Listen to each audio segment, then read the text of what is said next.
Alrighty, and we're live. Thank you for stopping by Indie Dave Comics. I, of course, am your host, Indie Dave. Today, we have Matt Wenger on, and he's going to talk about his book, Super Harem. And hopefully he sent out the link to the artist. Who's the artist? Joe Ball is Yeah. my artist. All right, so he sent out the link to Joe Ball, so hopefully he might be able to join us in a little bit later.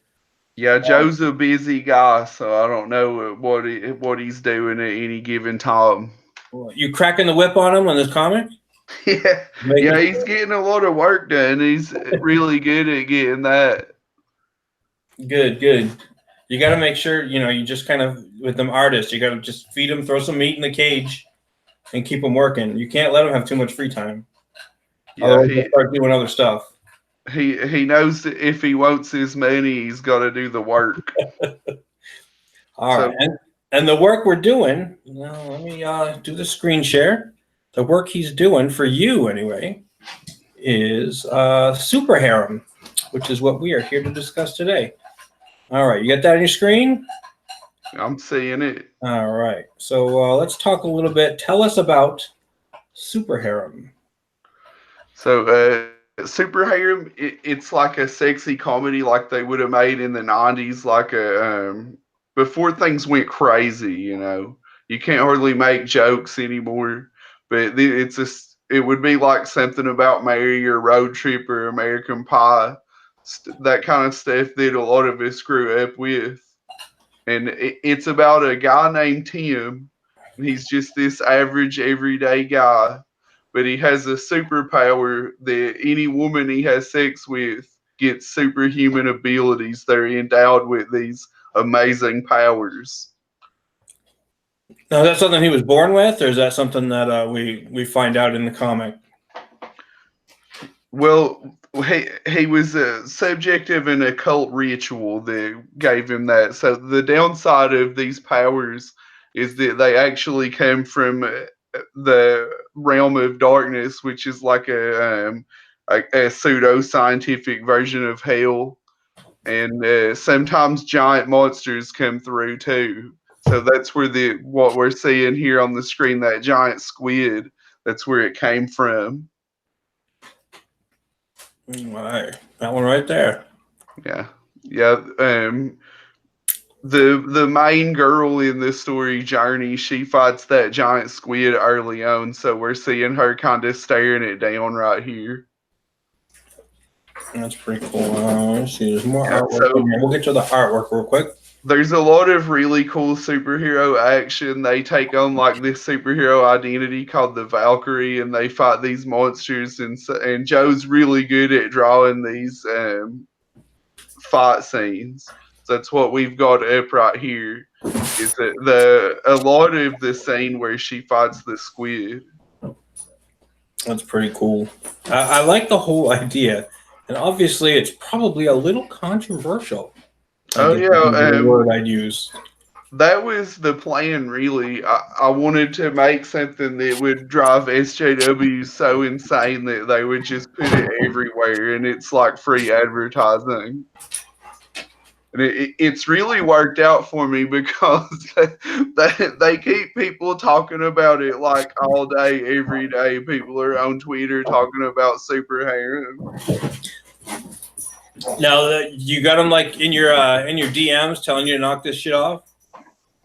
I've had them contact me directly like that. They tell me about what a misogynist I am on the thread and stuff. And I'm like, go ahead. I'm like, look, Super Harem is about empowering women. Like, they literally become empowered in the story. Look at the detail on that squid's face. Joe's a maniac, guys. He's really a maniac. The detail's insane here. We're going to zoom in a little bit here. Yeah. You can see, I imagine that's the Valkyrie. Yeah, Journey's just tiny, but compared to that thing, she's flying right into it. That is so cool. All right, so over some of this. I mean, this is some just really, really good stuff. Now we're going to go over the tiers here in a minute. But one of the interesting things I listened to you on Mail-In Show, and you were talking about the getting the ash can of your work and kind of your version of it. Oh yeah, if you get the high tier, you're going to get basically two different versions of this comic because I already drew about 70-80% of it. And then I decided I wanted somebody better than me to draw it, basically. So I just gave what I had to Joe, and he's redoing it completely. Also, I have to say this art here that people have seen a lot. It's kind of like the display image. Carlo Rowe made that for me, and you'll get a little mini poster of that in the middle tier and up. I'm trying to. Is there a full size picture of that on the thing? On the Indiegogo? Is it like oh yeah, if you scroll on down, you'll see that. All right. You got to scroll on below what the Joe Ball stuff. All right.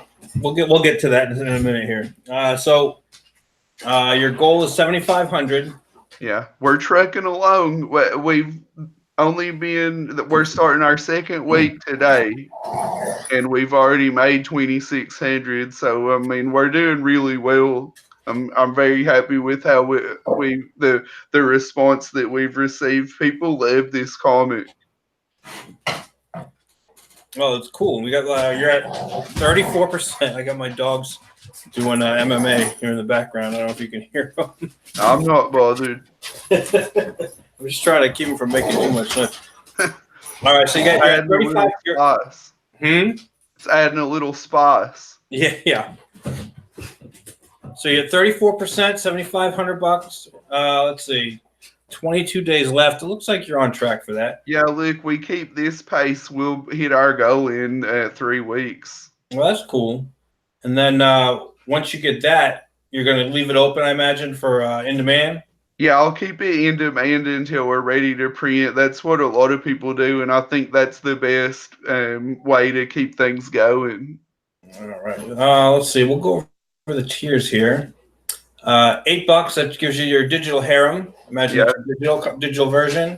It'll be at least 48 pages. We have planned more if we hit all our stretch goals, but you're going to get at least 48 pages with this. So that's $8. You get a digital copy. All right, and physical at $25 gets you your physical copy. Yeah, you'll get a physical and the little mini poster by Carlo Rowe. And then 75, you'll get the physical, the mini poster. You'll get the ash can with my version, and you'll get a special custom sketch by Joe. All right. Now, did you plan on just having it originally your work like as a? Oh, am I echoing? Well, this is where it started at my version. I've done mostly web comics for years and years, and I was a staple on the old school Drunk Duck way back in the day. I was one of the mainstays on there. And I did this comic called Whack on Yosai. And then I kind of wanted to branch out, and I started doing Super Harem on there as a web comic, and that's what I have is what I did on there. Well, that's cool. But I didn't finish it because the whole site crashed, and it deleted everything I had, and I was just so mad I didn't really do Drunk Duck anymore after that. Wow, but you had all the files backed up or whatever? Yeah, you just by hand, right? Yeah, I've just been sitting on it all this time. Yeah, me and Joe both do traditional line work. We both do it all by hand. That's cool. All right. So it's one of the really neat tiers actually. We both do it hold all on. by hand. My phone's just catching up now. I use my phone to monitor the chat, and in the chat we have the metal once again. Hey there. Yeah, the metal always likes and always subscribes every time. So he's a good guy. He's very supportive. So you did your webcomic, and you decided did you just decide now's a good time to try something else with it, or? Well, I've just been sitting on it all this time, and I'd been talking to about Joe about doing some kind of collab, and I just seen it to him, and I was like, "What do you think about this?" And he really liked it, and just started working on it right away. It's really neat. I really like the fact that you can see the two different versions of the comic. Yeah, if you get that high tier, that's going to be cool. You're going to get two completely different versions of the same comic. It's cool because I haven't seen that with anybody. Nobody's giving away like, okay, we're giving away like the thumbnails as well as the comic, and essentially that I mean it's more than that because you drew the full story and everything. Yeah, But it's really cool that you get like almost two different visions of what it looked like. well, you can see like mine is more geared toward it being funny, and his is more geared towards it being like dynamic and actiony. So you'll get really like the same story, the same characters, but from a completely different perspective. That's really neat. Let's see. We're gonna go down here for that poster. Yeah, you'll see the poster, and then on below that, you'll see some of my pages. All right. Now let's see. So there we go. There we go. There's that poster. That's what everybody is looking at. Yeah, Yeah, that's enough to set them off. that's what I told Carl when I commissioned this. I said I want it to be as triggering as possible. Yeah, so a lot of people always like for me to explain the characters when we get here because the high tier you get to pick which character you want for your sketch. So Journey's the one in the front, Sophie's the one on the bench, and Ashley's in the back. Those are what the characters' names are. Journey's like this crazy trashy chick. Sophie's like the nice girl. And then Ashley's a little mysterious. We won't really get to see much about her unless we get all the stretch goals and get to expand the book a little bit. Well, if the main book is as fun as it sounds like, I mean, you definitely are going to want as a backer, you're going to want to get as many people on this as possible to get them stretch goals. All right, and here is what this is what to expect from the Ash King. And you can really see from this how different the styles are because this is the same scene that's up there from Joe's pages. But what I have is only 2 pages and he made it into 4. See, this is a really cool thing. It's really worth the extra $75. One, because you're getting basically 2 of the same comic in different styles, but you get to see like the vision of the writer versus what he turns into the artist and what the artist does for it. So if you're the kind of person that's kind of interested in that kind of insider baseball stuff, this is even better than turning in just a paper script. Well, look, you really get your value just in the sketch. You see what Joe does. He's going to make you a hand-drawn sketch and send it to you. You're going to have a physical hand-drawn sketch. All right, so we're looking at this. I love it. I think this is really cool. I really like seeing the two different versions. Yeah, so we're let's see. All right, so that is so cool. Now, where did you? When you originally wrote it, how long have you been sitting on it before you gave it to Joe?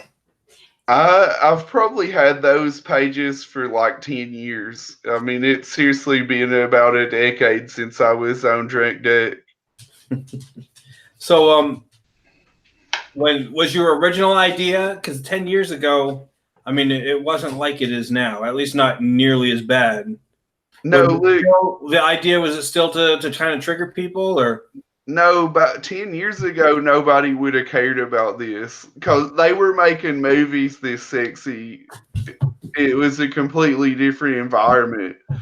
But the way it's designed now, and the whole reason that I brought it out when I did was because I felt like that it was just the perfect storm Yeah, for my enemies. we're going to fight them with comics. Yeah, nobody would have even batted an eye about it then. And really, like, it's not even that racy in the comic. All the sex is implied. I feel like it's pretty tame, honestly. But we do have some really funny jokes and a lot of great action. All right. Hopefully, I don't. There's a lot this month that I don't think I've gotten to your book.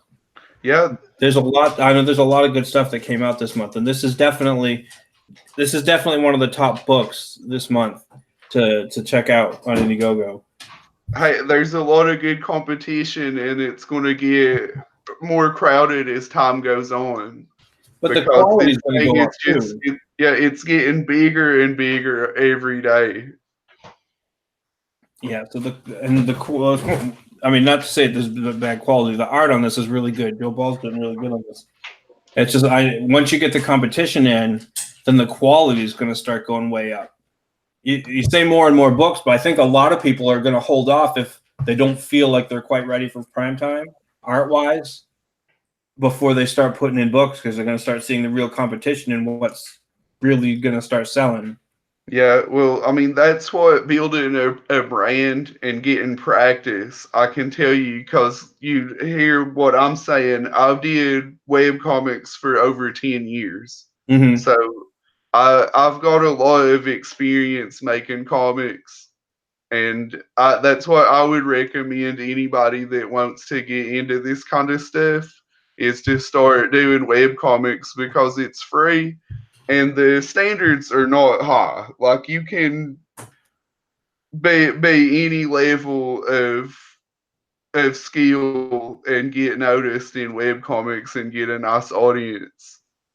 It's not like Comicsgate. Comicsgate wants top tier stuff, and Yeah, that's what we're trying to deliver. yeah, and that's a lot of because people they look at web comics and they think free, so they think like newspaper comics. Yeah, Like that, and that's what that's kind of the difference. I mean, it should still be well written. It should still be good. You gotta kind of add it on the clever side or whatever if you're when you're doing web comics, just because people are getting it for free, and if you want them to keep reading, you gotta give them something. Not that you can't have super high quality art stuff on web comics, but people expect less because it's free. yeah. Well, if you can do that quality, you might as well just do a crowdfund and make money instead of. Oh yeah. Well, you got some of these guys recently just collecting all their stuff and crowdfunding, putting it as a collection. Well, there are guys that have huge audiences that make tons of money just from selling ads. Mm-hmm.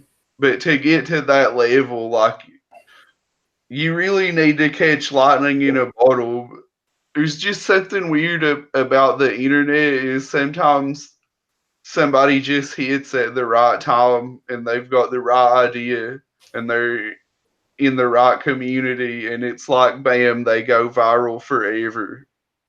Yeah, it's and I think the 2016 election kind of did that for for at least for some people. I think Ethan managed to catch his timing, and with Zach and everything, I think all of that it and the culture just kind of zapped at just the right time. Yeah, They're kind of riding that wave. it's definitely a very strange time to be living right now. I People know. are, I was arguing with somebody last night about Ethan, and basically it ended up talking about monetizing. There was a part where we were talking about monetizing SJWs, and they were like, "Well, all he's doing is monetizing these controversies." I'm like, "Well, yeah. Why wouldn't he?" it It's the easy target. That's capitalism. Well, I mean, Exactly. obviously that's what I'm doing too. So I'm 100% for that. If you can use their fake outrage to your advantage, use it.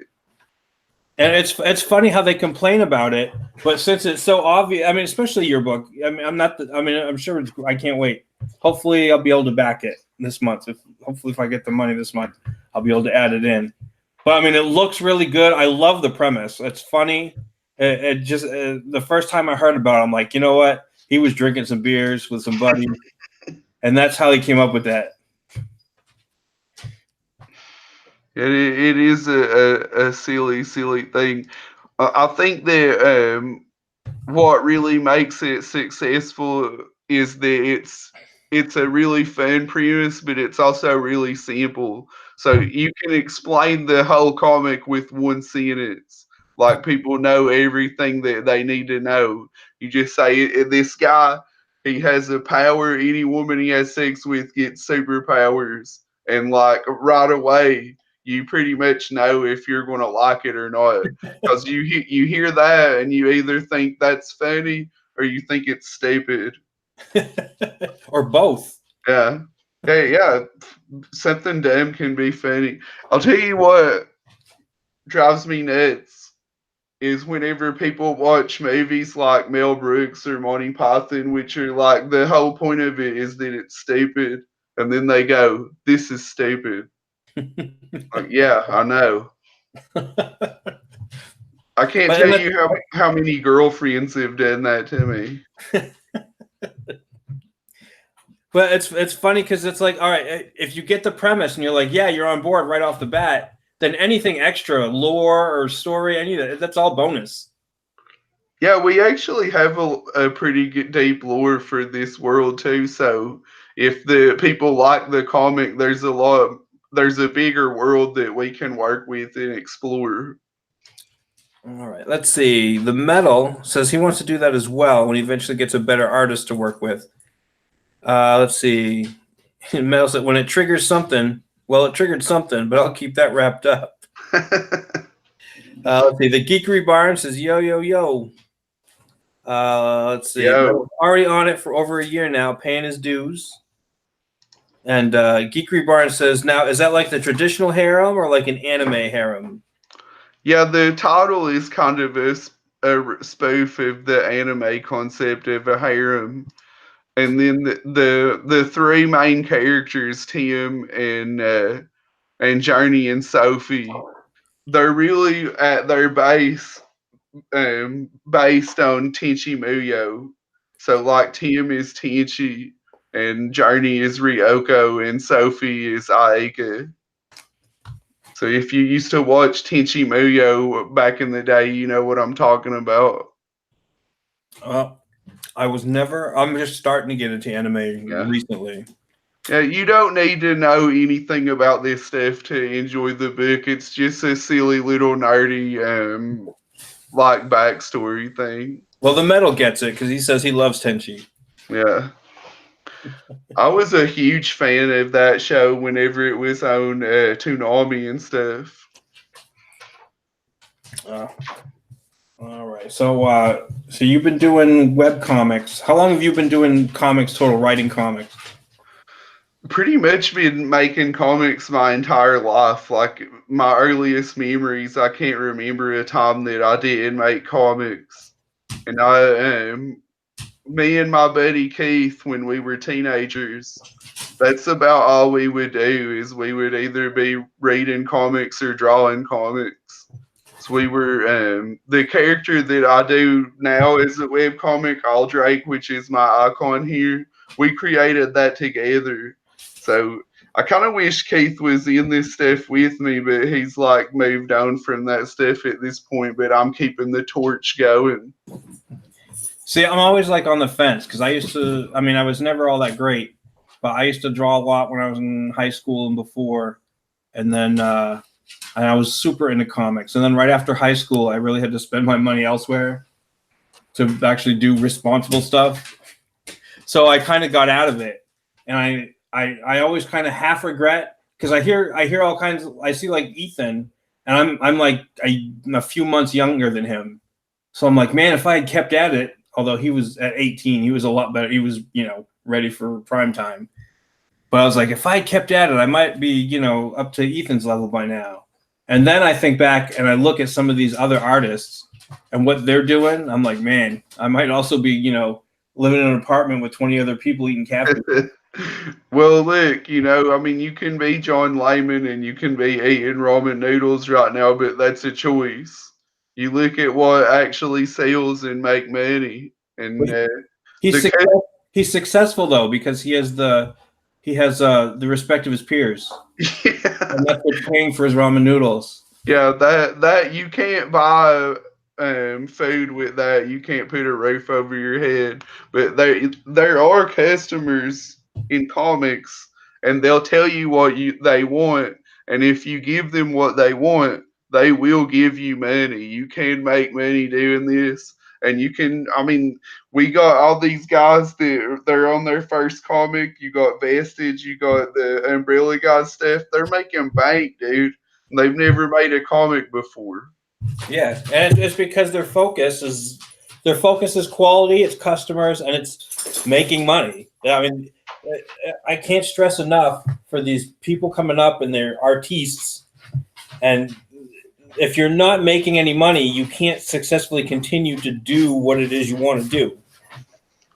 Yeah, this might be a little controversial, but I'll say something to the like hipsters that are the mainstream guys right now. Comics are an entertainment product. They can be art, but you don't go in to create art. You go in to entertain people. If you create art, that's great.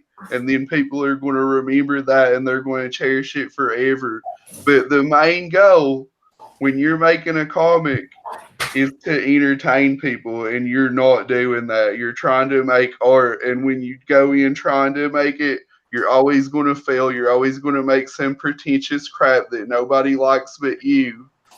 That's really the biggest issue is that, and also that you don't even want to be writing comics. You want to be writing some stupid series on Netflix. Yeah. Well, as an author, I mean, I haven't written any books, but I know that so a lot of times if you're a new upcoming author and you go to a publishing house and they publish something of yours, some little, preteen novel or whatever it is, they're going to come to you and they're going to say, "Oh, we like this." And it's almost like the movies where it's going to be seen by some people. It's like, "Well, could you throw this in or that in?" And where they change the script around from the original.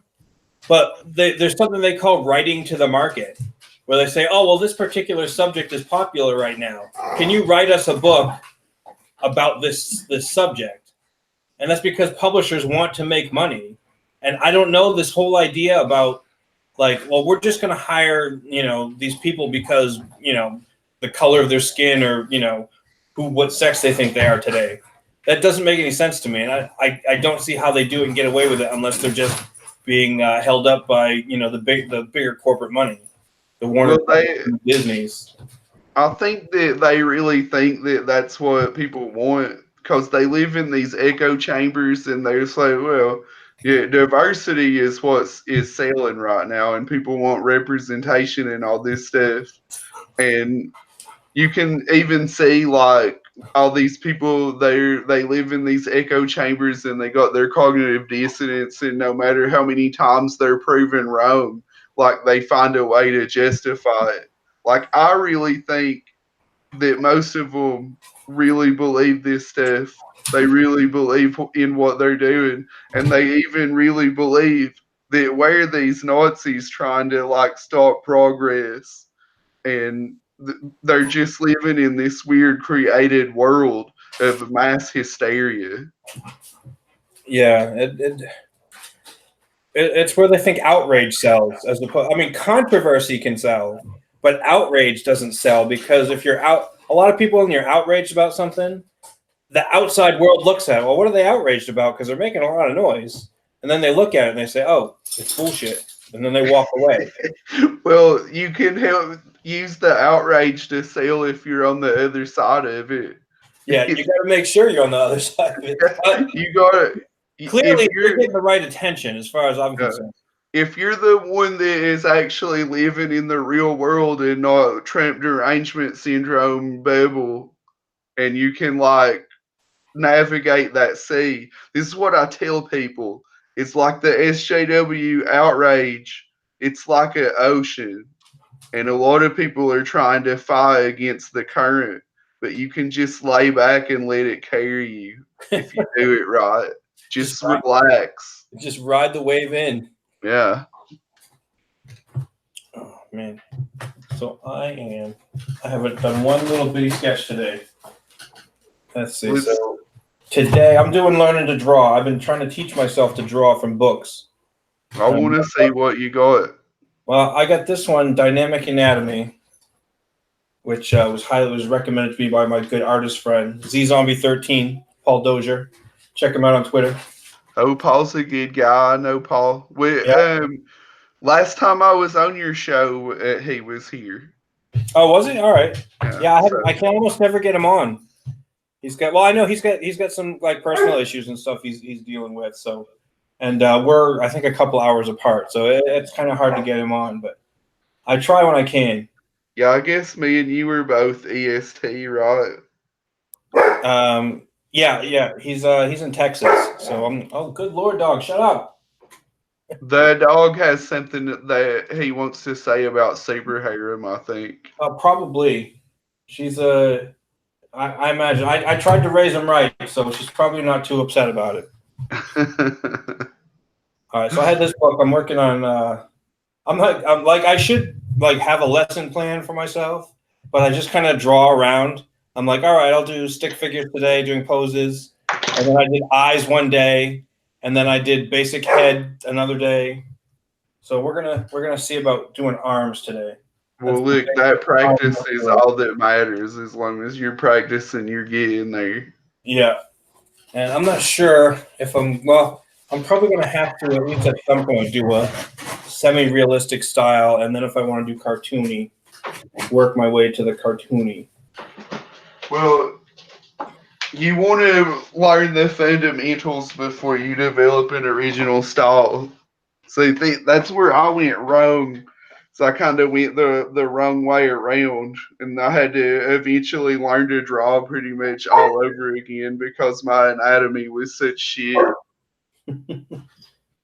I'm going to show what I drew today. Let me see. Need to turn my camera on. Forgot what I was trying to do. So I'm doing right now today only. This is only for today. So you got to get these in before midnight if you want one of these. It's $10 commissions like this. So see, this was the first one I got. Adam AF wanted to see Journey fight Catwoman, so I made this for him, and you can see, that's worth $10, don't you think? You can get in there. Much higher level that I'm at right now. I'll tell you that. And any money that I get from these is going into the campaign.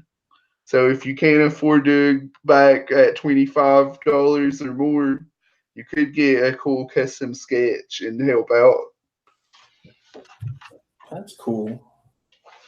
So we'll make sure we post that. What's that? I didn't hear what you said. We'll make sure we post that on Twitter when we finish the stream here. Yeah, I appreciate you. Yeah. You only got a little over 2 hours left to get those in if you want one. All right. So let's see. There's that little bit there. All right. It's called that arm. Yeah, I'm working on it. And I have a hard time because I tend to draw little because I always used to, so like when I'll draw a person, I always draw them like, all right, here's the head. And then the bottom, it's like, oh, like real tiny. And then on my first day doing the learning to draw stream, everybody was like, you need to draw bigger. You need to learn to draw bigger. And then you can't get all those little details in, like the hand details and stuff. Everything's too small. So I have to teach myself to draw bigger. I think I have the opposite problem. Is I always want to draw stuff too big, and then I like get one thing finished and run out of page. Yeah, let's see. Let me get this here. Yeah, and so I tried that before too. So I was like, oh, I had to learn to draw bigger, and I started something here. And I'm like, all right, I was doing proportions. So I was like, all right, it's 9 heads. So I drew a head, and then I got to 5, and it was at the bottom of the page. And I'm like, oh man, can't even get that right. So where did the idea for Super Harem come from? Did I guess right? Was it over beers with some buddies? Probably. I mean, it's been a long time ago now. I honestly don't even remember. But a lot of I probably was drunk. That's probably why I don't remember. A lot of my comic ideas just kind of like come to me in a weird way. Like I kind of see it playing out in my head like a movie. I don't know how my brain works like that, but sometimes I get really into it. And a lot of comics I have wrote this way. Like I'll just get into it and I kind of start acting it out and don't even realize it. And I work this hard labor job at my day job, and I was unloading a truck, and I just yelled out, "I'll kill him!" And I looked, and there was this little lady standing there right behind me, and had no idea how to explain that to her. So I just like looked at her, and then I went back to work and didn't say anything, like it didn't happen. So from that day on, she probably thinks that I was going to murder somebody. This lady, her name's Anne, and she's like the sweetest lady that you could ever imagine. And now she thinks you're a serial killer. Let's see. Edwin's saying something to me on Twitter right here. Let's see what he's doing. So he's sharing out this R-rated book that there's nudity and sex scenes. And I saw this earlier. This does look pretty cool. It's called Nothing Man, number 4, Boobs, Babes, Oh yeah, Ass. that's the one. That's the one I got. I was telling you about. Where I got just the cleavage shot there. I was like, on the show. Yeah, but Edwin's teasing me. He says I got some competition. Well, I mean, this does look really cool. I kind of don't think of it as competition because even though there's a lot of great books out there, there's also a lot of customers that are disillusioned with the mainstream comic industry, and they are desperate for this kind of entertainment, and they just can't get it any other way. Yeah, well, it's not like Marvel would ever put out something like that to begin with, anyway. But it used to be a lot. You'd see it a lot more in indie books. I mean, it wouldn't be everything, obviously, but it seems like you were more likely to find something like that now or back then, like the 80s and 90s, and that would be the kind of indie book you'd have. I can't remember. I know there were some that I knew were kind of more aimed at grown-ups when I was a kid buying comics. Well, Edwin, he likes to tease me because he says that my comic is degenerate, but he's like he's like my dad or something the way he acts. Well, he's I don't want to disparage because I like Edwin a lot, so I don't want to disparage him. He's not like hokey, but I mean he's a little cleaner than he tries to keep a cleaner image. I'll say, look, if people want to do all ages books, I think that's what we really need. It honestly is. We need stuff that's going to get kids involved in this stuff because that's how you create future customers. But that's just not what I do. But I would definitely encourage people if you make all ages books, I think that's great. And I would like to see more of that, honestly. Yeah, most of what I write, I mean, comes in at like PG-13 for violence. I would guess. I mean, it's not, I don't write like super violent stuff, but I think that's about the level I write at. Is I write like a, and I could write something more than that, like dirt, not dirt. I don't want to say dirtier. I could write something a little harder than that, and I actually have an idea for something that I want to do. That's maybe 2 or 3 books down the line. When I start getting into it, that arm looks terrible. Good lord. Hey, I think it's looking pretty good considering your like level. I think you're doing great. I'm copying right out of the book, so Just remember, Rome wasn't built in a day. You're learning. yeah. So my level, there's one I have this idea, and it's straight up, like grindhouse kind of, and I call it, and I've had this I've had the title in my head for years and years, and it's called Daughters of Vengeance, and it's straight grindhouse. It's about these girls, and they're biker girls, and they're hunting down and fighting biker werewolves. And the whole, I haven't sketched out a whole like story for it. I just got kind of the basics. But the whole thing, the more I think about it, the more I think, oh, this is going to be like bloody, violent, kind of thing. That sounds pretty badass, dude. I mean, if I was you, I would go ahead and hire an artist and go forward with that. Yeah, well, that's probably because that one I want, like the artist I picture for it is somebody like a Donald DeLay or a Kelsey Shannon. So Hey, I got to get a couple of books under my belt before because I've got some other stuff that we're working on. Me and Paul are working on. So I'd like I'll to show get you a guy. first. I can show you a guy that I think would be good for that. You want to see him? Sure. Okay, let me see. Get my screen share back.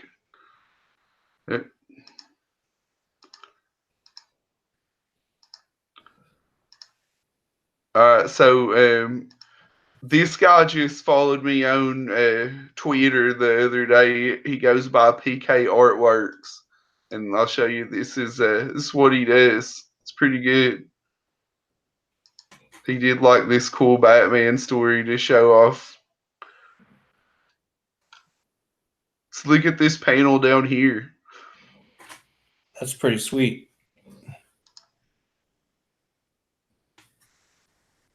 That's a cool Ivy too. Yeah, see, this stuff is dope, dude. Yeah, that's pretty cool. I think a dude like this would probably be perfect for that idea you were talking about. But he's looking to collaborate with somebody. He just messaged me the other day asking if I needed another artist for anything. But I told him I would keep on the lookout because I think what he's doing is really good. Yeah, it looks that I like what I've seen. So yeah, maybe that's something you can look into. But I think that's a good idea that this audience that we have would be into. Yeah, I want to finish because that's, like I said, I haven't even really started writing that one yet. Yeah. I haven't scripted that one yet. I've got some already scripted and some other stuff I'm working on. So there's a couple of ideas. I think that's probably probably three books down from where I'm at now before I'm ready to really start working on that one. Maybe even 4. But that's definitely something. Like as far as because the one that I'm working on now with Paul that I haven't turned in any writing for forever is we're doing, it's kind of like a spoof. It's like a spoof Dr. Seuss book, and that one's very niche because it's kind of it's very Comicsgate because it's a Dr. Seuss basically based on Zach and the Trial. And we're gonna, and I mean, we get some of the same names, and I'm gonna kind of, I don't want, it's not really dumbing down the situation, but really simplifying it, because if we make it too specific, then the audience is too small. So we want to make sure that anybody who reads it can get the basic message without specifically being in Comicsgate. So Well, I'm writing that one, and then I've got one about it's about a guy who accidentally accidentally gains like supernatural powers to fight giant monsters. But he's like so super normie.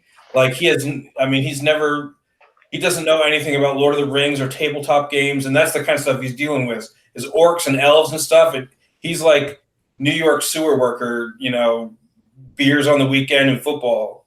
He So doesn't know like this blue collar guy is all of a sudden fighting all these fantasy monsters. Yeah, exactly. That's his whole thing. So, and like the one who's teaching him is this elf. That he will have heard the terms, but I mean, it's fun. I mean, he thinks elf, he thinks like Santa Claus, and not warrior elf.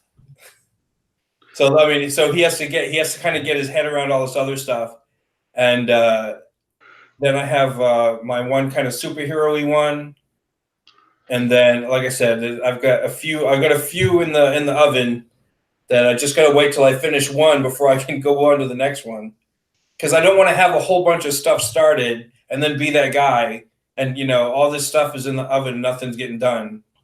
Well, yeah, you got to just pick one thing to go with at a time. Yeah, and that's why we're starting with this with the Comicsgate one. Get that one out of the way, just to show we can do it, and then move on to the next one.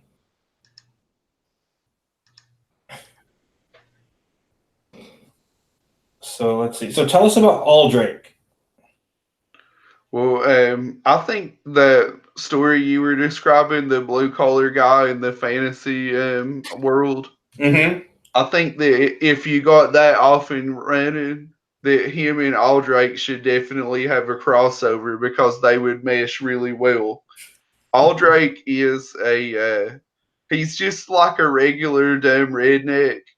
So he's just like some big hillbilly, but he has superpowers that are from a dragon soul that's attached to his soul. So what he can do is he can manipulate shadows. So he can actually he can suck up shadows around him and form them into physical constructs.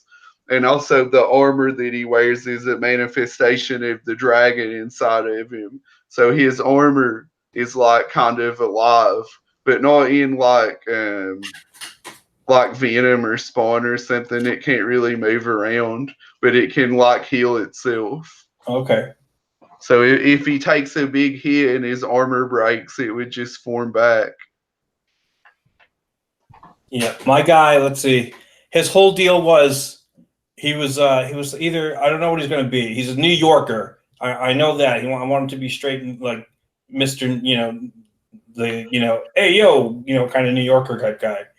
And he was working on something either in the subway or the sewers, and accidentally stumbles upon this like it was like a ritual, and they were gonna kill the virgin and make the demon come out, just standard stuff. And he stops it, and one of the idols or whatever that was used, like in the struggle, burns to his ass and burns the symbol on his ass, and that's what gives him the powers. He's got that symbol burned into his ass. Yeah, so can you see this like blue collar New York guy hanging out with some hillbilly that likes heavy metal and like killing giant monsters? Well, I can see it, and I can see it would be kind of funny because, he has that kind of hillbilly, and this guy's like New Yorker, like street New Yorker. So there'd be that little kind of like kind of button heads a little bit. You know what I mean? Yeah, they would both be like blue collar class guys, but then they would be apprehensive about each other because of the different backgrounds. Yeah, it'd be like Yankee versus what hillbilly, whatever. Yeah, redneck. I think that would be a lot of fun. I just got to get that one. Well, like I said, we got to get the first book done, and then I think that's next in line. That guy would be next in line, and that would I can totally see that because the whole thing is there's a separate fantasy realm other than the Earth, and that's where all the magical creatures come from. And it's not that he has to keep because there's like the magical realm where like the elves and orcs and all that stuff come from, and then there's a separate like hell realm, and that's where all the super demons come from. And it's all very it's going to be like it's all very like have kind of a Lovecrafty vibe. At the same time, it has like a Dungeons and Dragons vibe. So we're going to do like a whole. Well, I want to do like a whole mix of the thing of the two. Yeah, I think that's a pretty good concept, and again, something that would mesh well with this audience. Whenever that you're making an entertainment product, you really got to think about like your demographic, and that's something that, again, the mainstream just doesn't do. They're not trying to sell to their audience, so you get look and see what plays well with the Comicsgate people and then work with that. Yeah, and it's actually one of the concern. I mean, the concept I think is sound for the Dr. Seuss thing, but my biggest concern and why I want to try to write it is because obviously I think Comicsgate will get a kick out of it, but it's kind of a small audience, so I want Well, I to mean, write it in such a way where any Richard, kid will pick it up and will get it that it's funny, but doesn't necessarily have to get all the little Easter eggs and inside jokes that we're going to throw into it. Richard has 100,000 subscribers on YouTube. I mean, I don't think that's really that small of an audience, honestly. Yeah, but how many of them are like 15-year-old kids? 15-year-old, you know what I mean? I Yeah, think a lot of them. they A lot want of them are a little comics bit to older. read.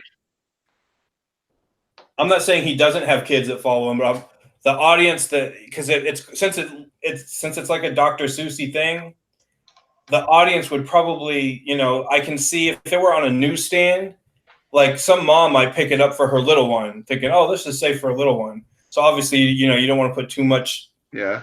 high end stuff in it as far as like high concept stuff.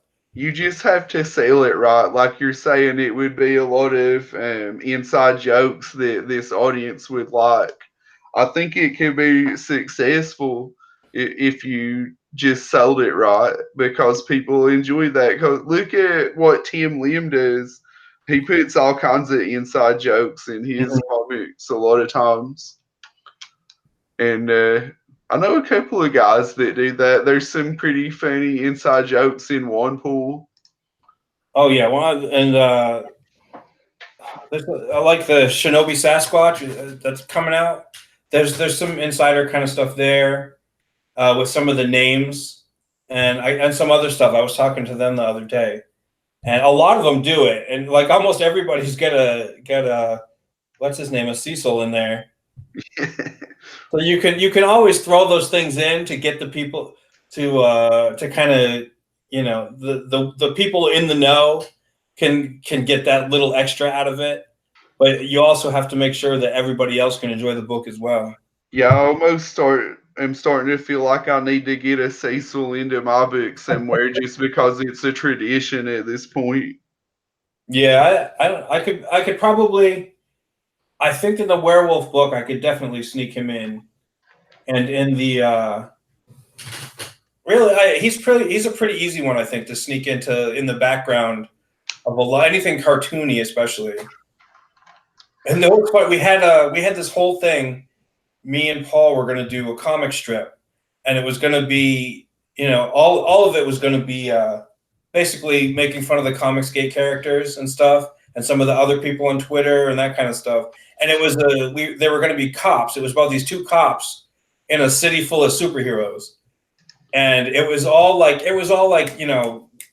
quick jokes, like comic strip type stuff. And it was Cecil and Nurkish, and then they broke up and they had that big bust up, and it totally destroyed it. I'm like, oh man, because we were writing it, and it was going to be so good. We had so many really cool jokes written in there, and then they busted up, and it was like, oh my god. I think Narkish never really was like fully in this anyway. I think he really just didn't want to be part of it. Yeah, and there was a little, and I don't want to get too much because I'm not into I don't I try to stay away from the drama too much. Yeah, I agree. There was one little tweet that I caught, and it was Sashi, and it showed her. She was saying, "Well, you shouldn't work together." She sent it to Nurkic. She was talking to Nurkic about something. It wasn't a DM. It was something that she posted. It was one little thing. I was like, "Oh man, if everything went back to that." Oh, I gotta say something else. I love her art, and she's cute and all. But if everybody knew that if that's even true, if she was that influential on him, then oh man, there would be so many more people that would be pissed at her.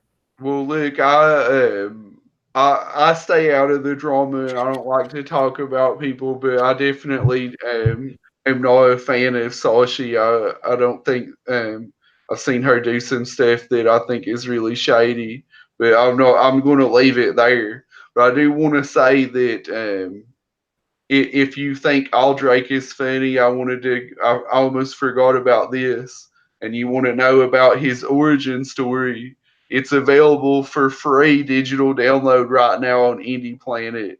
All you have to do, yeah, just Google Aldrake versus Cronus Knights, and you'll find it. And you can download it absolutely for free. It's over 200-page graphic novel.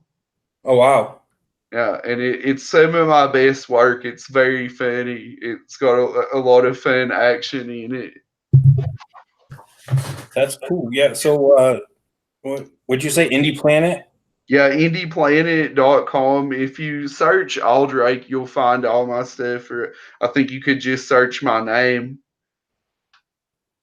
I've got a bunch of stuff on there. Well, I'll put that in the description when I do all this up later, and make sure everybody knows about that. We'll try to put that in the Twitter too. All right. Well, it is Indie Dave's Indie Hour, and we have reached our hour. So I have not completed this arm. I'll probably complete it later, and it doesn't really look like an arm, but I promise you, it's an arm.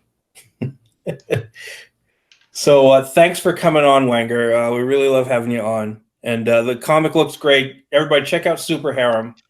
If you haven't backed it already, check it out. It looks like it's going to be a lot of fun. The concept is quote unquote controversial, but it's a laugh riot. It looks really good, and hopefully I'll be able to get my hands on it this month. There's a lot of good stuff coming out this month, so hopefully I can get your book too.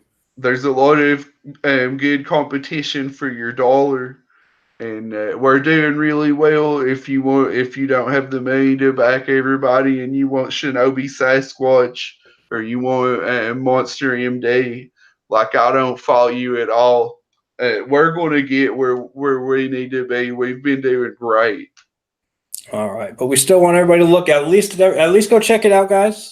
Super Harem on Indiegogo, and check out all those other books too. But help them get to their goal, and then they're good to go for they're going to keep it on a what do you call it? On in demand. Yeah, on please. in demand. They're going to keep it on in demand, and then they get a chance to get even more money, and then get to the stretch goals. You know what? We didn't even go over the stretch goals. Why don't we go over the stretch goals before we take off? Well, I'm not announcing anything specific about them just yet. I'm just trying to get to the main goal. But if we do get all our stretch goals, it'll end up being double length. What it says, it's going to be a complete story, and if we don't get there, it'll have to be 2 different volumes. So hopefully we can get everything we need. So it's so much more convenient to just back it once. Yeah, back it, get it out there. Let's get to where we need to be, and then you can get double for your value. You can get double the pages. All right. Well, thanks for coming on the show. The book looks great, and everybody check it out. And that's the end of Indie Dave's Indie Hour. Tomorrow, I got somebody on tomorrow too. I can't think of who it is off the top of my head. So just check us out tomorrow, same time, 9 o'clock. And I'll be maybe finishing up this arm or working on a new arm or drawing something that looks like an arm. You all have a good night. Thanks again, man. Thank you.